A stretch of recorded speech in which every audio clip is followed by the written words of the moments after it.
Hi, I'm Annie Botticelli, and this is the Storyteller Forecast for Sagittarius for September 2015. Go to my website, aspiritualspark.com, or click on the link below this video to see a list of my current offerings and to become part of my community by signing up for my free email newsletter and getting all the perks that go along with that. So we have got a doozy of a wild month, September. We have eclipses, which are always transformational, crazy, life-changing times. Things that come all of a sudden and bring in new things, old things go away. We also have Venus retrograde energy still very prominent the whole month, and we have Mercury retrograde to contend with. So let's talk about these each piece by piece. We'll talk about some of the general implications and we'll talk about things specific for Sagittarius. So we start out in the beginning of the month, September 6th, Venus officially goes direct. If you have been listening to my horoscopes or otherwise paying attention to astrology, Venus has been retrograde since July 25th, but its shadow period started at the end of June, and it comes with a lot of important things to know. I did a specific video, which I highly recommend that you, when you're done with this video, do Venus retrograde search on my Annie Botticelli YouTube channel, because Venus rules love, beauty, money, aesthetics, design, and a lot of those things are at the core of what we do every day and what we're working on. So things involving love and commitments and relationships and money and business and design projects and all those kind of things. There's so many do's and don'ts in Venus retrograde, and I don't have time to go over all of those implications in each of the horoscopes. So I did a special dedicated video that you absolutely have to watch. Because even though, as I just said, Venus is going direct on September 6th, its shadow period is lasting until October 9th. So all of September is still very much cloaked in Venus retrograde. Not good to start new things, not the best thing to commit to new things, not good to make big money decisions, business decisions, launches, things like that. And in the other video, I tell you why and what to do instead. So then on September 17th, we have Mercury going retrograde, and its shadow period started at the end of September, or at the end of August. August 29th, shadow period started. Shadow periods are this precursor that leads up to the retrograde. I always think of it very much, and I described it in the Mercury retrograde video where I go in much more depth, like coming to make a U-turn. You know, things are flowing, you're moving along at 60 miles an hour, and then you've got to make a U-turn. And you have to slow down, and it's awkward, and you come to a complete stop, and it's weird, and you have to wait for the other traffic to pass, and then you turn around and you have to regain your full speed again. And that's what these retrogrades are like. So there's a lot of implications we have to know about, and Mercury specifically rules communication and transportation. It rules some other things as well. It rules contracts, because that's part of communication. Devices that we all are just really entrenched in the world of. Mercury rules those things, so not good to buy new devices if you can help it. We talk about a lot of those things in the Mercury retrograde video, so definitely check that out.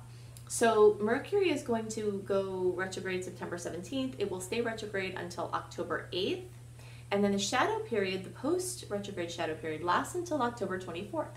So as I've been saying in previous videos, we've had an extended period of time where one of the personal planets, Mercury or Venus, was retrograde for months in a row. So at the end of October is our first clear time in a while for launching something new, for trying to get clear, for moving in a clear direction. Venus retrograde, Mercury retrograde, and the eclipses all come with this warning, this guide, this mantra: don't force new things, don't launch new things. And that's for each of those events, and now they're all happening together, so it's so strongly indicated. Changes are going to be coming, so it's not a good time to instigate changes, because the changes you implement may or may not match or be on the same trajectory as the changes that come to you, and the things that happen in eclipse time are non-negotiable. That's the word that we often will associate with eclipses, is non-negotiable. So if something comes in and it's like, here's this thing, what are you going to do with that? And so your choice is, okay, what are you going to do with that? Not whether or not the thing happens. The thing is happening. You don't have that much say in it. Now, what are you going to do about it? So you have to respond, and you can respond, but try to avoid a response that is a be-all, end-all response, one that is a committed response. You know, try to just go day by day, As the energy is clearing and getting into the end of October, you'll have a more clear picture of the best things to do.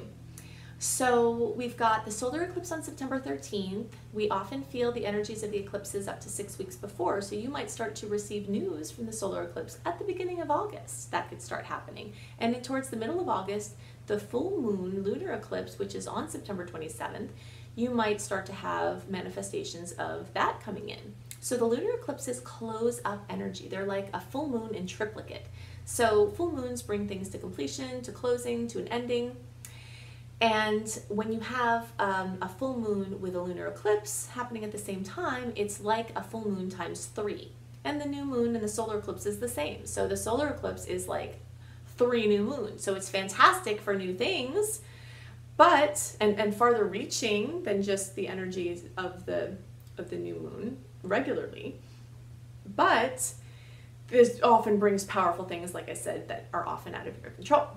So we see beautifully the energetic law that energy is neither created nor destroyed, it just changes forms. We see that law very beautifully implemented, illustrated rather, at the eclipse time, because something is closed up and ended, and something is opened and beginning, and it's equal. The ending energy that's closed up is equal to the new energy that's opened up. You will often hear of, I have often heard of someone telling a story that, oh wow, my grandfather was, passed away at the same time as I was born, something like that. That is a typical eclipse energy where there's a birth of something, and sometimes it's literal that a person is born, and then there's a death, and sometimes it's literal that a person dies or something dies. Sometimes it's figurative, where there's an ending or closing or death to something that's not literal. But these are big deals. So we look at the sign that the eclipses are in, and we also look at the houses that the eclipses are in. The signs are going to be the same for everyone. Everyone will have some global potentials from the signs that the eclipses are in, and then the houses are going to be more specific to the astrological sign. So globally, the energy of lunar eclipse, energy being closed, ending, is the energy of Aries, which is the energy of me. It's self. It's something having to do with the self. So the energy is closing in the energy of self, something about one's view on themselves, or a personal habit, or a personal tendency is going away.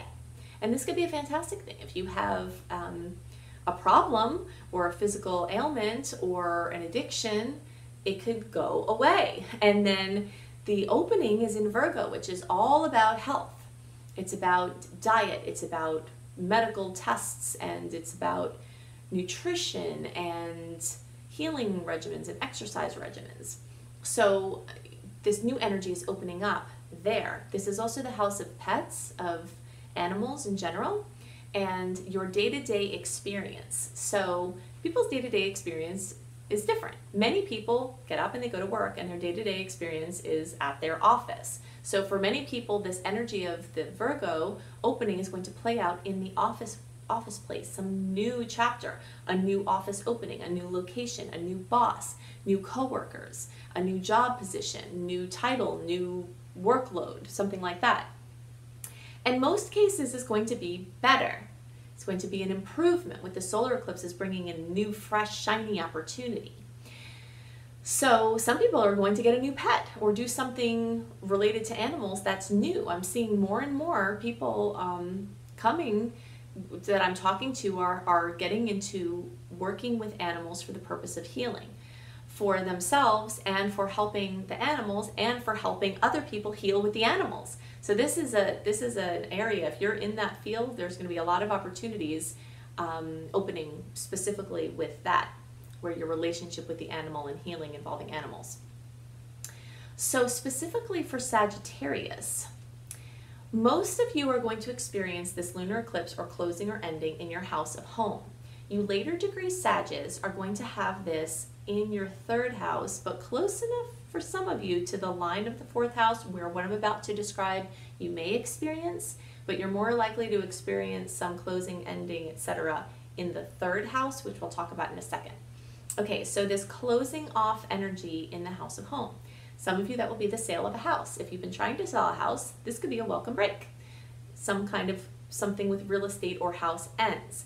Some of you are going to have a person exit your house. A partner will move out, a roommate will move out, a relative will move out. Some people will have, you know, there's many different manifestations as a home, something involving your home, someone leaving your home or someone leaving your family. Maybe you have a relative that when they're going to get divorced, and when they do, someone that was part of the family now leaves the family. Some people are going to have someone actually pass away. That does also happen. But there's all many different ways that this can, you know, some kind of exiting of energy of home. So you could also just move. Maybe you don't own a house and you could leave your house.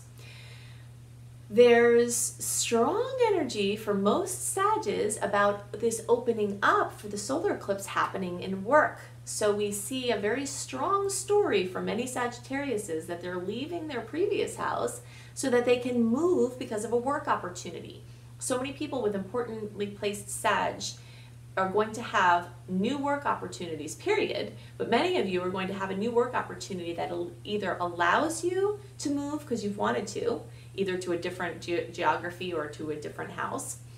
And some of you may require you to move. But this energy of moving or leaving something involving home in the favor of something involving work. For you late degree Sag placements, this new opening up is taking place in your 9th house.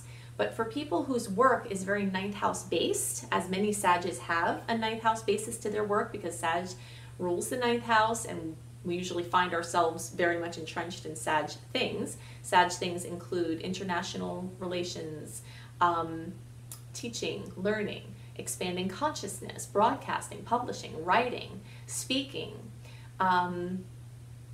formal teaching, you know, as being like a teacher at an accredited place, but also teaching in a less accredited way.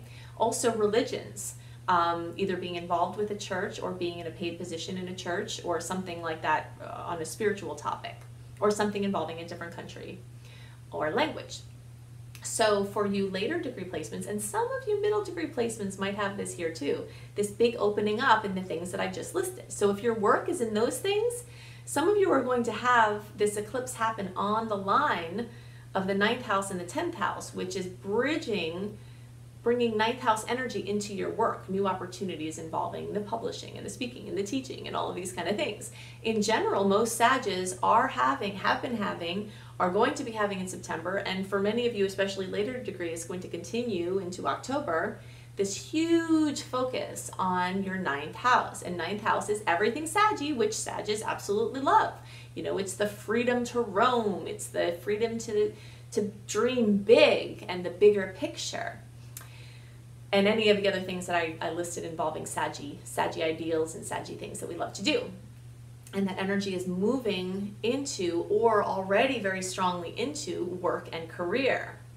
So it's a pretty exciting time. Now, since we have Venus and Mercury in retrograde in September, where all this new energy is coming in involving work things, what does that look like? So often projects from the past will come back and be highlighted, or connections from the past, people will come back and assist you with your work. You might start to collaborate with people that you've known for a while and be working on projects that you're going to bring out. This isn't the best time to bring out new things unless you have something incredibly superseding in your chart. That's one of the limitations of doing general horoscopes, is that we can't see what's going on in your personal chart, and sometimes you can have this huge coming together of this sacred geometrical pattern in your chart that is just so big that in some ways it transcends some of the more mundane transits. So you could have things completely lighting up for you as new, even though there's this energy of old, but if you look closely enough, you'll see that there's this relationship, this anchor to the past. So it's very much indicated for you to be doing past things with people from the past. And if you have to launch something or decide something fully or commit to something completely, which is a hard thing for Sagittarius to do, period, wait until the end of October to do it. Because as we have Saturn moving back into Sagittarius, this lesson of commitment is going to be unavoidable.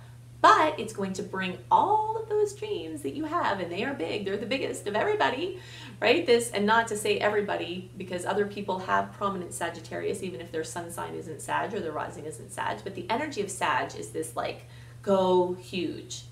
And Saturn in Sagittarius is helping to bring those huge dreams down to the tangible reality and looking at the piece by piece steps that you have to take to make those dreams a reality.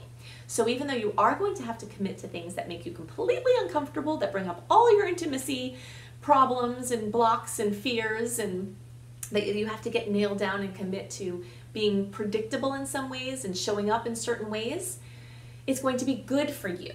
But at the same time, just be aware of what you're committing to when, because even though the trend is for you to start to get better with your commitments, the month of September isn't the best time to make a bunch of commitments because the odds that you're going to be able to follow through with them are not very high. First of all, because things are going to change. Second of all, because new information is going to come in. Third of all, because the energy isn't really conducive towards huge commitments and you need a little bit more time to get yourself grounded and situated. Like towards the end of October will be better for you to really like just like settle into some of these things that you have to do. So that's what's up. I can't see what's going on in your individual chart. I'd like very much to. I have a very solid understanding of Sagittarian energies, in some ways much more so than other signs, because I have 9 placements of Sag in my chart and I'm just like a total Sag. So I would love to help you to navigate these energies. So you can go to my website, aspiritualspark.com, or click on the link below this video. You can see more about my Unleash Your Money Magnet webinar, which is a wonderful thing to help you unleash your money magnet. And I'm getting all kinds of awesome feedback from the first time I launched this webinar, which will be available again. And with people just breaking through and having great money news and great money shifts from the work. And definitely check out my Shine program, which is a 28-day virtual coaching program. And sign up for my free email newsletter and become part of my community and get all the perks that go along with that. So I hope you have a wonderful month, and I'll see you next month. Bye.